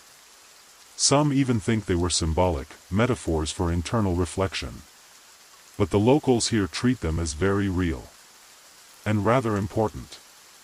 In the afternoon, a ceremony begins, the reweighing. Each person who offered an item earlier is handed a symbolic weight, usually something odd, a dried chameleon claw, a tiny stone shaped like a foot, or in one case, a tiny net woven from human hair. You are handed a small gourd containing exactly 7 crushed cardamom seeds. Memory has flavor, one counter explains. Yours is sharp, but not bitter. The seeds are tossed onto a fire that burns turmeric stalks and old reed mats. The smoke is thick, fragrant, and oddly cooling. As it swirls through the square, people lie down where they are, eyes open, staring at the drifting sky. You lie back too. The ground is warm beneath your shoulders. And slowly, the memories begin to move, not vanish, but shift. Like puzzle pieces rotating into new positions. You remember the sound of your grandmother's laughter. You remember the feel of a muddy riverbank under bare feet. You remember your first scraped knee, and how someone whispered a joke to distract you while they patched it up. For a brief moment, everyone seems connected, not by what they said, or traded, or claimed, but by what they felt in silence. Later, as the fire fades and the counters pack up, they hand out one final gift, a sheet of pressed turmeric paper. On each one is a tiny handprint in red dust. Keep this in your sleeping place, they say. If your dreams ever lose their way, it'll guide them home. You fold yours carefully. It smells faintly of gingerbread and ash. The sun dips below the trees, casting the village in golden hush. The counters disappear into the forest without ceremony. No goodbyes. Just the crunch of leaves and the sigh of distance. Back at your mat, you place the turmeric paper beneath your pillow. And in the quiet that follows, you feel the weight of memory, not heavy, but warm. Like a cloak that fits just right. You close your eyes, unsure whether you're already dreaming. The next morning, the village feels emptier somehow, not in a sad way, but as if it's taken a long, deep breath and is now holding it. The turmeric counters have left, and their absence hums like a tuning fork in the silence. You rise slowly, stretch your arms, and step outside into the amber light. A faint breeze carries the scent of roasted yam and morning smoke. Children are chasing each other with palm frond tails tied to their backs, playing a game called Ghost of the Pepper Field. No one seems in a rush. Ramiadana joins you by the elder tree, holding 2 clay cups filled with something cloudy and pink. Fermented banana and cinnamon, he explains. For clarity. It tastes fizzy and mildly suspicious. But oddly refreshing. Today is quieter. There's no ceremony, no fire, no storytelling circle. Instead, it's patch day, a time when villagers repair whatever has worn out. Mats are rewoven, pots refired, sandals restitched. Even jokes, it seems, get mended. You overhear one man explaining the punchline of a decades-old tale to a confused teen, then rewriting it slightly to land better. Jokes rot too, if you don't air them, he says. You're handed a basket of tools and a soft cloth bundle. Inside are items from the village's communal trade box, small things with chips, cracks, or missing pieces. Your job is to make them whole again, but not perfect. You examine the first object, a wooden comb with one missing tooth. You could carve a new one, but instead, you inlay the gap with a sliver of turmeric root and bind it with thread dyed red from hibiscus petals. Not perfect, but better. The next item is a rattle, split down one side. You sew the crack shut with sinew and glue tiny beads into the seam, so it sings when shaken. You're starting to get the idea. Repair here isn't about erasure. It's about layering, making something new because of what it used to be. You look over to where Nene is restoring a bundle of ancestor masks. She's dabbing each one with a turmeric paste, singing quietly as she works. Her voice is low, slow, a lullaby with no obvious melody. You ask her what the paste does. Brightens the memory, she says. Wakes up the sleepy parts. One mask in particular catches your eye. It has wide, curious eyes and a grin so lopsided it looks like it just got away with something. That one? Nene smiles. We call him the Whisperer. He remembers things no one else does. She dabs more turmeric beneath its wooden eyes. Sometimes you need a trickster to hold the truth. Historians still argue about the function of these masks. Some believe they were used in formal rituals. Others suggest they were more like emotional tools, worn during storytelling, not to impersonate ancestors but to channel forgotten perspectives. Still others think the masks were a way to encode unspoken rules of behavior, one mask for bravery, another for grief, a third for timely sarcasm. By midday, the whole village feels like a giant stitched quilt. Everything slightly off, a little uneven, but warm. Alive. You return your mended objects to the communal box. One of the elders inspects your comb and raises an eyebrow. "Turmeric in the gap," she says. "Bold choice." You brace for critique. She grins. That's how new customs start. You breathe a little easier. Later, there's tea, steeped turmeric, tamarind, and lemongrass. The flavor is tart, earthy, and just a touch bitter. To remind you, Farah says, that not everything soothing is sweet. You sit by the fire pit with a few villagers, watching dusk unfold like a slow curtain. Someone starts humming a song with no words. Someone else joins, tapping gently on a bowl. The rhythm builds, faint as a heartbeat. Then, quite naturally, someone begins to recite a story, not loud, not showy, just a memory spoken aloud. Once, there was a man who tried to trade his shadow. He wrapped it in turmeric leaves, stitched it shut with hair, and buried it beneath the laughing tree. You lean back against your mat, letting the voice carry you. The words drift like smoke, half heard, half felt. You don't need to understand everything. The rhythm is enough. Tonight, no one asks you to trade anything. No one hands you a gourd or a mask or a weight. Instead, you're simply invited to rest. To be here, among the mending, the remembering, the turmeric-scented hush. You close your eyes. You can still smell the paste on your fingers. You can still hear Nene's voice in the mask room. You can still feel the weight of cardamom seeds in your palm. These are your trades now. Not things, but moments. And they fit perfectly into your dreaming. The sun rises slowly the next morning, casting soft amber streaks across the woven walls of your sleeping hut. You stretch, but not from stiffness, from something else. A kind of gentle saturation. You feel full, not in your stomach, but somewhere quieter. Outside, the village is unusually hushed. Today is Quiet Trade Day, a tradition reserved for the end of every turmeric season. It's not about bartering items. It's about silent offerings. You exchange gestures, actions, or time itself, without saying a word. You step out into the pale morning light and immediately notice something odd. No one is speaking. Villagers move like dream figures, slow and sure, performing tasks with exaggerated grace. A girl gives her neighbor a hand-woven mat, and in return, the neighbor simply nods and waters her sweet potato vines. You feel as if you've stepped into a dream stitched from kindness. Ramiadana passes you a strip of bark, its surface stained with turmeric oil and charcoal.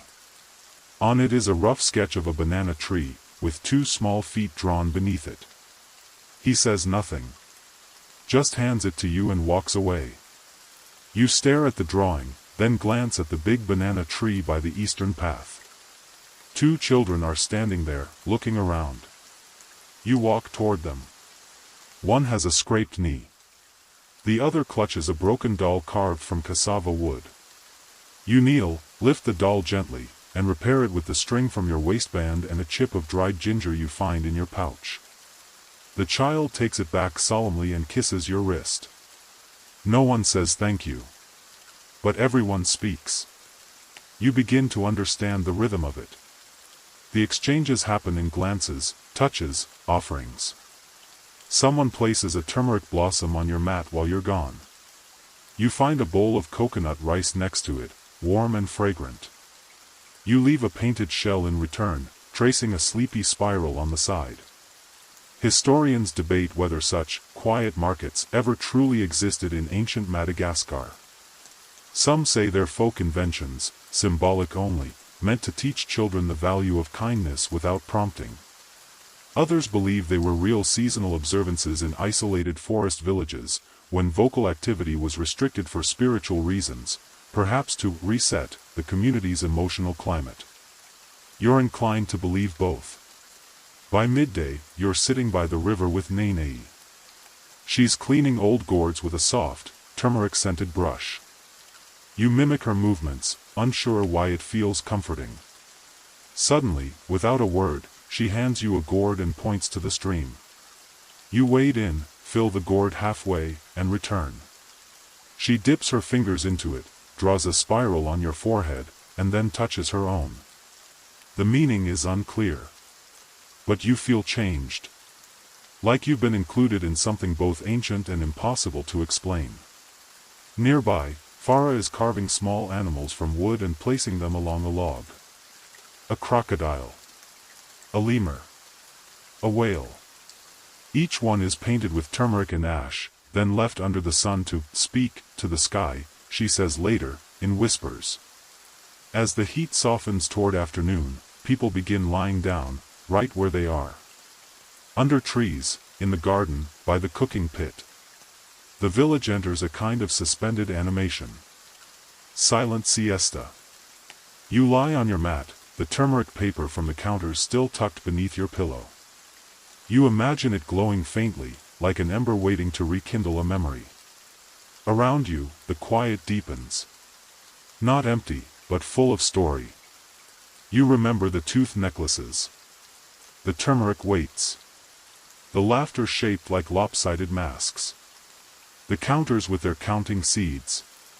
The way silence now feels louder than song. You think about how much has changed, not in the village, but in you. And just when you begin to drift, something taps your toe. A child. Holding a pouch. They don't say a word. Just hand it to you and smile. Inside are 3 dried turmeric curls and a tooth carved from tamarind wood. You blink. Look up. They're already gone. The pouch smells faintly of eucalyptus, smoke, and honey. You close your fingers around it. A final quiet trade. Maybe tomorrow, you'll give them something back. Maybe you already have. The night falls like a velvet curtain, thick, dark, and slow-moving. But no one rushes to light the fires. It's the last evening before the turmeric season ends. And tonight, everything glows faintly. You step outside your hut and notice it first in the sand, pale golden streaks, like someone dragged a turmeric root across the earth. Then on the trees, thin lines of yellow powder drawn around the trunks, spiraling up into the canopy. They're marking the stories, Ramiadana murmurs beside you, as if the silence from earlier hasn't fully left. So they won't forget where they were told. It's time for the remembering trail, a walk through the village, barefoot and slow, retracing the path of each story told this season. Every laugh, barter, and whispered tale has a place, and tonight, that place is gently honored. You begin by the elder fire pit. The ashes have been brushed into the shape of an open mouth. Someone's drawn tiny footprints inside it. That's the tale of the girl who spoke so much, even the fire got tired, Ramiadana says with a chuckle. So she taught her parrot to talk, and it burned her tongue. A cautionary tale? Maybe. Or just a bedtime joke with a moral no one agrees on. Historians still debate whether such fables were literal parables or more like social glue, fictions crafted to wrap truth in soft cloth, so it didn't bruise the ears. You follow the golden trail to the banana grove. Here, turmeric powder has been sprinkled in loose spirals around each trunk. In the center, a single peeled banana sits on a mat, slowly browning in the moonlight. That one's the story of the banana that didn't ripen in time for the wedding, says Nene, now beside you, gently dusting her hands. The bride had to marry a yam instead. You can't tell if she's joking. But the solemn way she presses a palm to the mat before moving on makes you mimic her. The path next leads you to the river. Turmeric petals float gently along the surface, forming a ribbon of yellow light across the water. You remove your sandals, step in, and feel the cool current tug at your ankles. Here, they once told the story of the fish that swam backward. No one could catch it because it never arrived, only departed. Some say it's a symbol of memory, Farah offers quietly, appearing like a shadow at your elbow. Others say it's just what fish do when no one's watching. The trail bends past the mask house. One of the trickster masks, the one with crooked teeth and laughing eyes, is now tied to the doorframe with turmeric-stained cord. Someone has placed a tooth at its feet. You wonder if it's real. Only the mask knows, Nene says, brushing past you with a basket of ginger tea. You sip slowly. The heat settles behind your nose. The sweetness is mild, but it lingers. You reach the final point on the trail, an open patch of sand marked with hundreds of little dots, each ringed with yellow dye. Each dot is a grain of moment, someone explains. The smallest units of time. Time that villagers traded, dropped, or accidentally forgot during the season. You kneel and touch one. It's just a warm grain of sand. But it feels like a tiny bell, ringing only for you. You lie down in the sand. Around you, others do the same. A dozen villagers. Then 2 dozen. Lying in silence on the remembering trail, facing the stars. One by one, someone hums. A note. Then another. It's not a melody, it's more like a constellation of sounds, scattered but softly connected. You join in, humming low, like a bee in a cave. The sound floats up, and the stars seem to shimmer a little brighter in response. Later, someone begins whispering stories again. Not new ones. Just fragments of what you've already heard. The gourd that laughed, someone says. The mask that cried when no one was looking. The tooth that traded itself. No one asks for meaning. The meaning is that it was said, that it was held, and now, like turmeric powder on your fingertip, it leaves a faint, golden trace. As the stars deepen, and the village sinks into the soft thrum of night, someone presses a turmeric blossom into your palm. You don't know who. You don't open your eyes.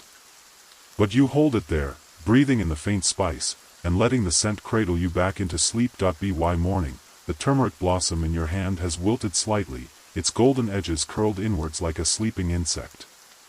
But the scent is still there, dusty, warm, a little ticklish in the nose. You sit up slowly, and something crackles beneath you. A thin slip of bark paper, tucked beneath your mat during the night. On it, drawn in saffron paste, is a single symbol, a stylized tooth surrounded by spirals. It's an invitation. You ask no questions, partly because no one would answer, and partly because you're starting to prefer it that way. So you walk quietly, barefoot, to the edge of the village where the tamarind trees grow tall and shade heavy. Beneath them, the elders are seated in a wide circle. They do not gesture for you to join, yet you know you are meant to. You take your place beside Nene, who places a small clay pot in your lap. Inside is a tooth. It's not real, made of carved turmeric root, aged and oiled to a glossy finish. This is the tooth of return, she whispers. We all carve one. It reminds us to come back, even if only in dreams. Some historians would call this fictional, an invented ritual passed around in folklore texts, occasionally referenced in late colonial missionary journals. Others believe it was a symbolic exercise taught to children, the idea that anything truly given must be remembered, or it vanishes. But to you, in this moment, holding the tooth of return, it feels entirely real. The elders begin humming again, that same low patternless song from the night before. But now it rises in volume, building until it forms a circle of sound around the tamarind grove. You're asked to stand, and so you do.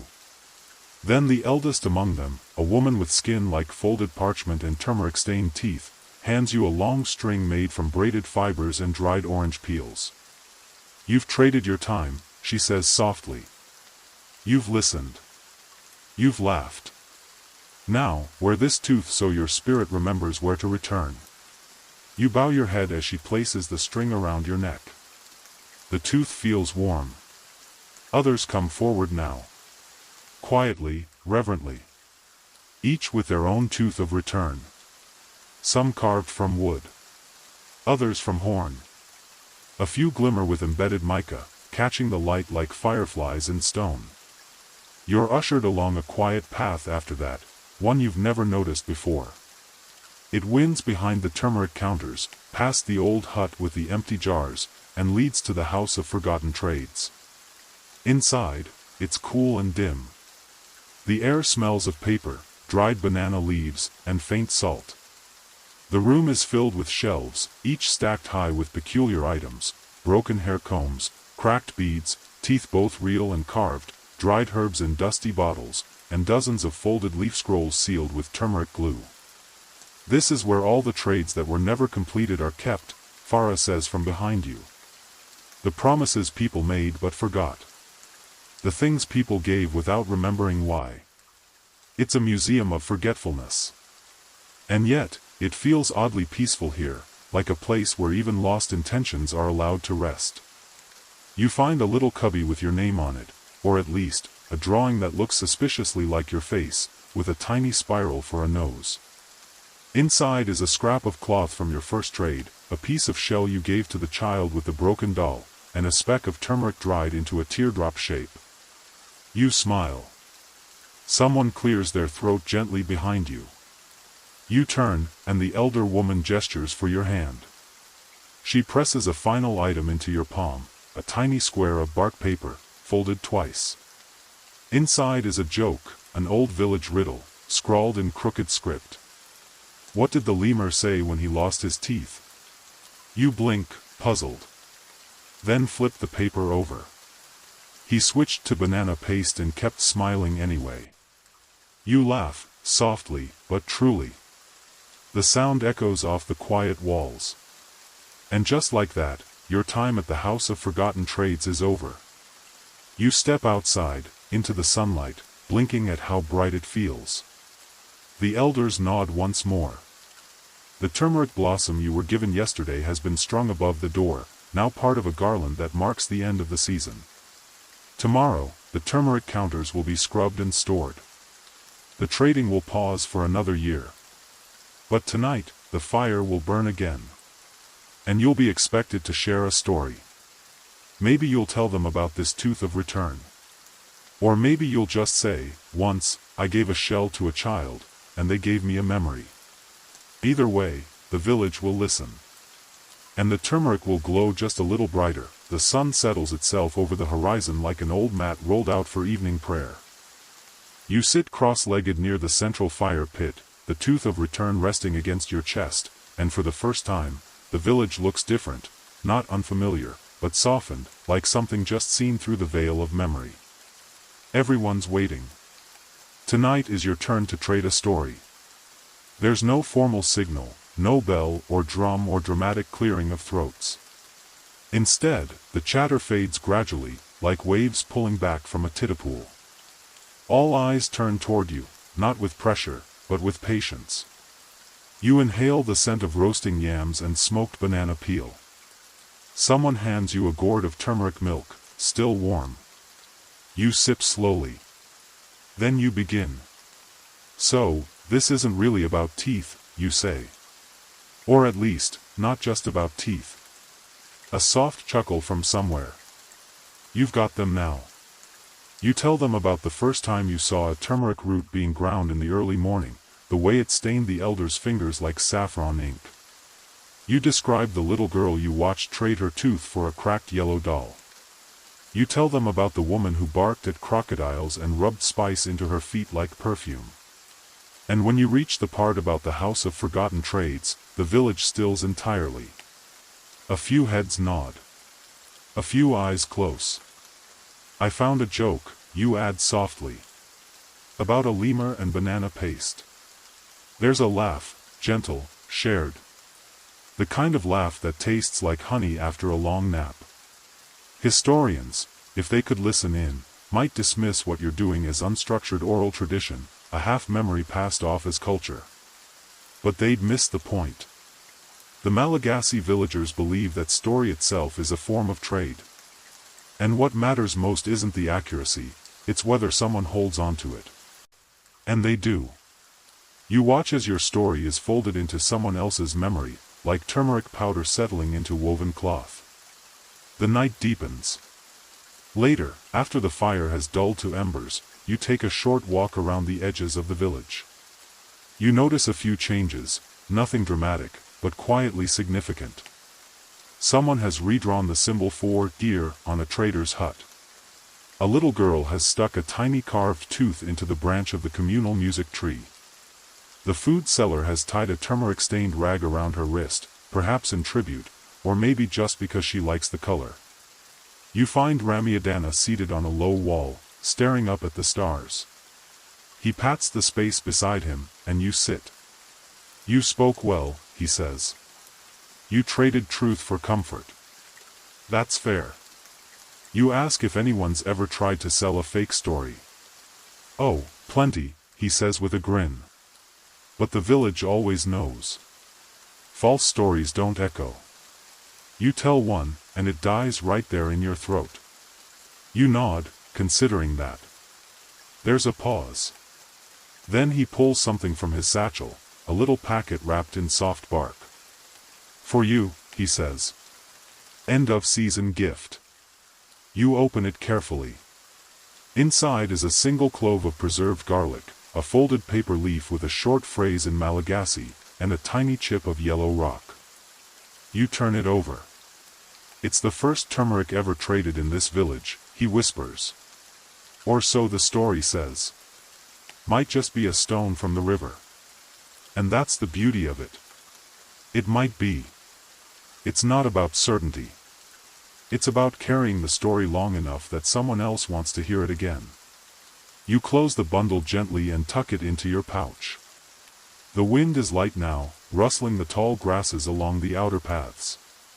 Somewhere in the distance, a goat sneezes with what you're fairly certain is dramatic flair. Ramiadana snorts. "That goat thinks he's a prophet." "Maybe he is," you reply. He leans back, hands behind his head. "Well, if he starts trading his hooves for garlic, I'll believe him." The two of you sit in companionable silence for a while. Finally, you rise and walk back toward your hut. Your feet trace the paths you now know by heart, the turmeric trail, the counting corner, the hearthstones marked with shell shards. Everything smells faintly of smoke and spice and old jokes. Inside your hut, you light the oil lamp. The shadows it throws are soft, gentle, and oddly shaped.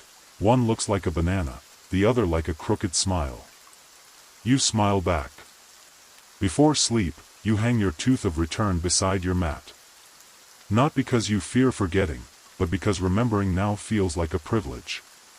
You breathe in deeply. The turmeric-scented wind slips through the woven wall panels. Outside, the fire still murmurs.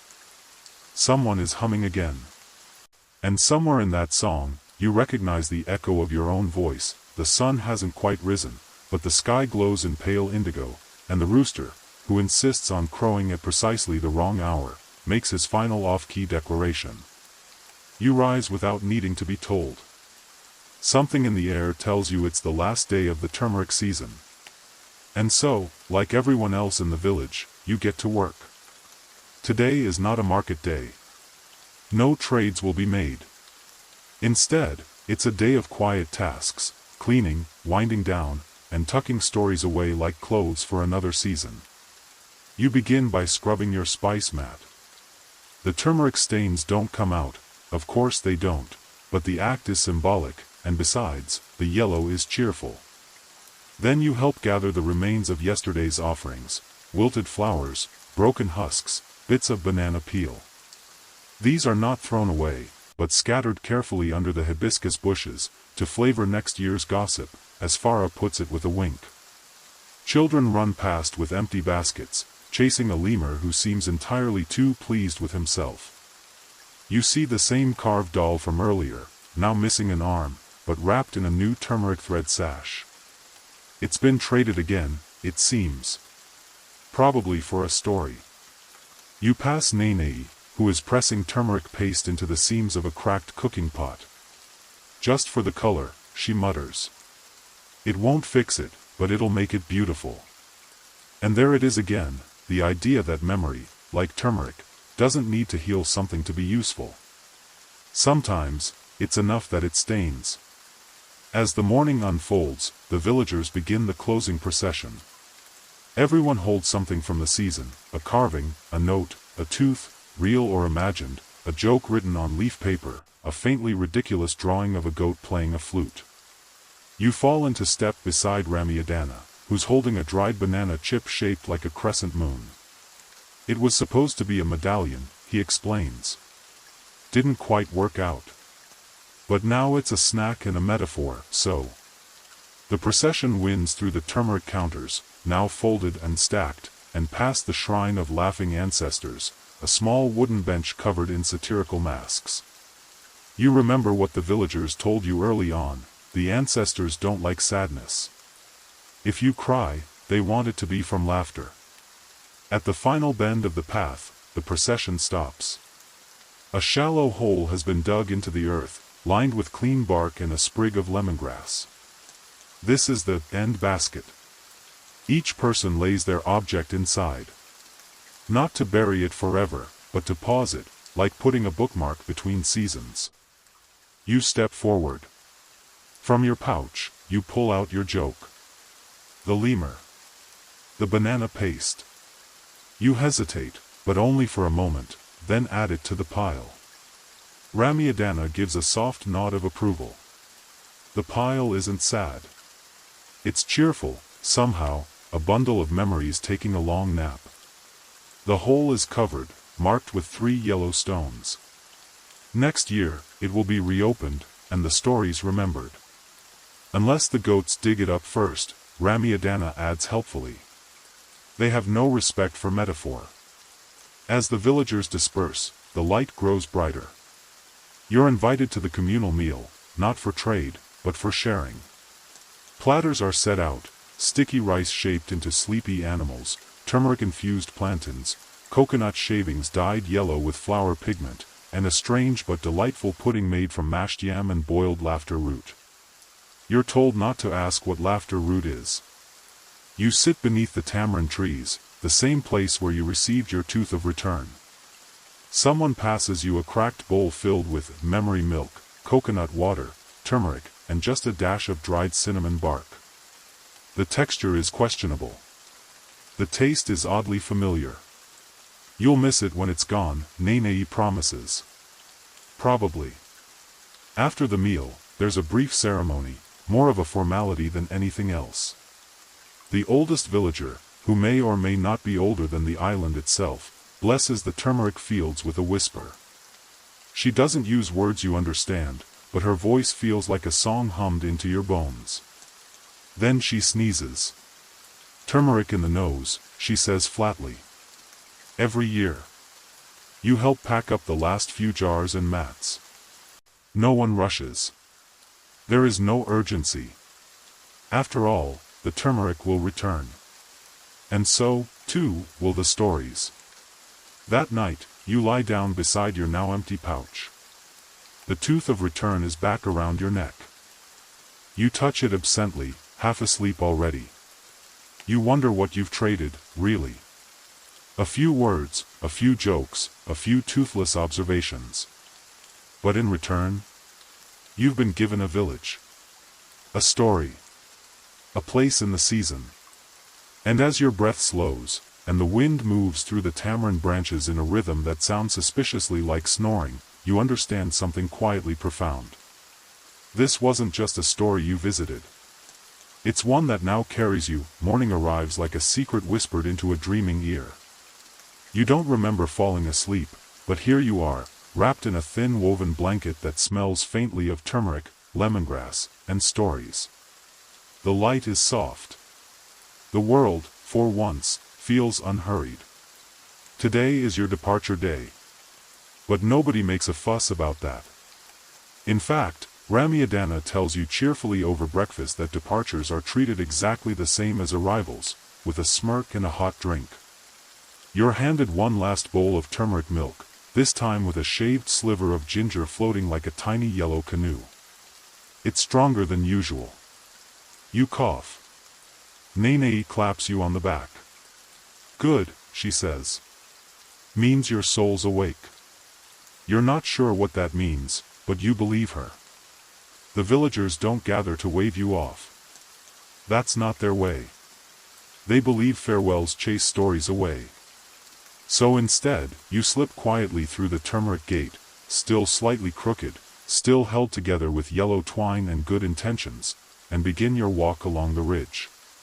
You pass the same lemur who traded his tail for a fish joke.